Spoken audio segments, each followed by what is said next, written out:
Hello guys. तो recently Bangladesh में एक अमेरिकन नेशनल की डेथ हो जाती है जिसको सीआईए ऑपरेटिव कहा जा रहा है। जो लोग डिफेंस और सीक्रेट ऑपरेशंस को फॉलो करते हैं वो इस खबर से को जानते होंगे अच्छे से और काफ़ी वीडियोस देखी होगी।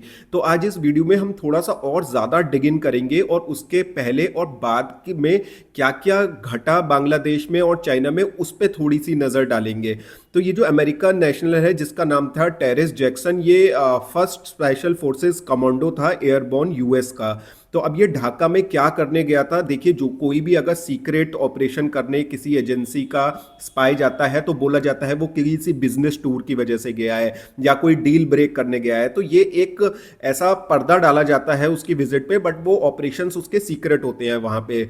तो ये क्या कॉन्स्पिरेसी थी? क्या ये मोदी जी को टारगेट करने के लिए थी या रशिया को टारगेट करना था?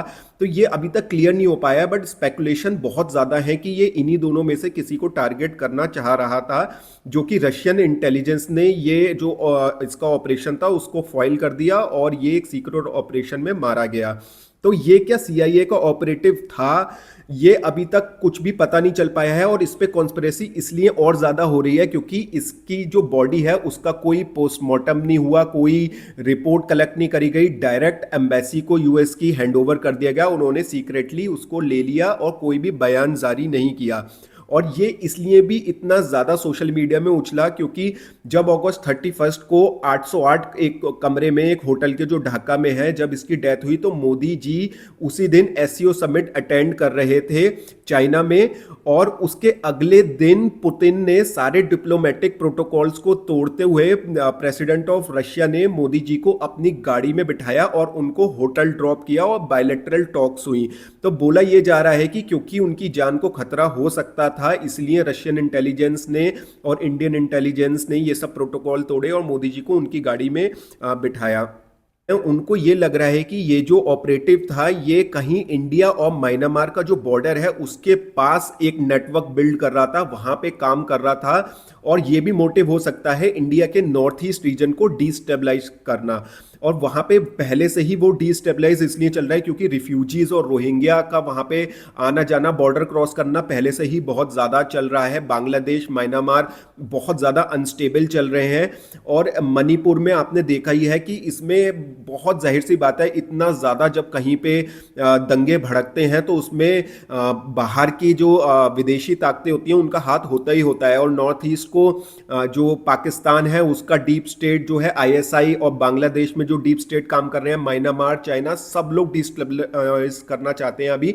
तो रशिया की इंटेलिजेंस थी कि ये जो ऑपरेटिव है ये वहां पे ऐसे ऑपरेशंस रन कर रहा है और इसका जो नेटवर्क है वो हो सकता है अभी वहां बिल्ड हो गया हो। इसकी डेथ हो गई है बट इसका नेटवर्क जो वहां पे बिल्ड था वो अभी काम कर रहा है। इससे ये भी समझ में आता है कि जब इसकी डेथ हुई उसके थोड़े दिन बाद ही ढाका एयरपोर्ट में एक बहुत बड़ी आग लग जाती है।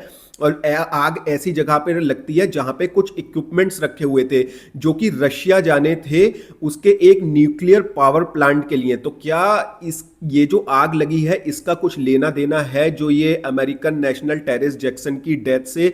तो ये भी एक जो लड़ाई चल रही है रशिया और अमेरिका की इंटेलिजेंस एजेंसीज के बीच में, ये उसका भी एक टारगेट हो सकता है। और जो जो अभी रिसेंटली वहाँ के लीडर बने हैं उनसे यूएस के डिप्लोमेट्स ने मुलाकात करी है, काफ़ी एम्बेसडर ट्रैवल करे हैं बांग्लादेश। और अभी रिसेंटली वहाँ की सोशल मीडिया पे काफ़ी बज़ चल रहा था बांग्लादेश की कि कुछ अमेरिकन सोल्जर्स वहाँ पे लैंड करे, पूरा होटल बुक किया और होटल के जो रजिस्टर होते हैं उस पर किसी का भी नाम नहीं लिखा गया था। फिर लेटर ऑन क्लैरिफाई किया गया बोथ बांग्लादेश एंड अमेरिका की तरफ से कि दोनों की एक जॉइंट एक्सरसाइज चल रही थी।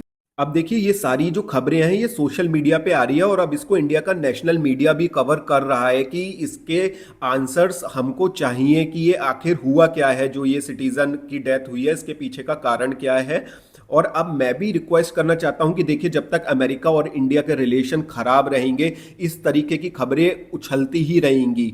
मेरे को नहीं लगता है कि अमेरिका एटलीस्ट मोदी जी को तो टारगेट कभी नहीं करेगा। बाकी ऑपरेशंस चलते रहते हैं, इंडिया भी दूसरी कंट्रीज में रन कर रहा है अपने स्पाइस के थ्रू ऑपरेशंस, अमेरिका भी रन कर रहा है, रशिया, चाइना, सारी कंट्रीज, इजराइल भी कर रही है। तो सारे ये तो इंटेलिजेंस गैदर तो एक कॉमन सा टास्क होता है कंट्रीज के लिए, तो ये अमेरिका भी कर रहा था। बट मोदी जी को टारगेट करने के ये कहां से आया इंटरनेट पे, ये एक जांच का विषय हो सकता है। और अमेरिका इतना खिलाड़ी देश है, वो ऐसा देश नहीं है कि वो एक पीएम को, जो कि इतने स्ट्रॉन्ग लीडर हैं, इतनी स्ट्रॉन्ग कंट्री के, उनको टारगेट किया जा सके। तो जब तक इंडिया और अमेरिका के जो रिलेशंस हैं वो स्ट्रॉन्ग और नहीं होंगे, और जब तक वो लो पॉइंट पे रहेंगे, इस तरीके खबरें आती रहेंगी और लोग मजे लेते रहेंगे। गाइज, आपको क्या लगता है कि ये जो ऑपरेटिव था, जो ये क्या सीआईए का एजेंट हो सकता है, और क्या ये मोदी जी को टारगेट कर रहा था सच में?